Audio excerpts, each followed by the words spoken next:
Hi friends, welcome back to our channel. ఈ ఇల్లు 200 గజాలండి. G+1 కింద డబుల్ బెడ్రూమ్ హాలు కిచెన్, పైన డబుల్ బెడ్రూమ్ హాలు కిచెన్.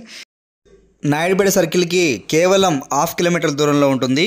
కొత్త బస్ స్టాండ్కి చాలా దగ్గర. కొత్త బస్ స్టాండ్కి కేవలం 3 కిలోమీటర్ దూరంలో ఈ హౌస్ వస్తుంది. ఈ ఇల్లు మొత్తం పూర్తిగా చూసి నచ్చితే మా నెంబర్స్కి కాల్ చేయండి.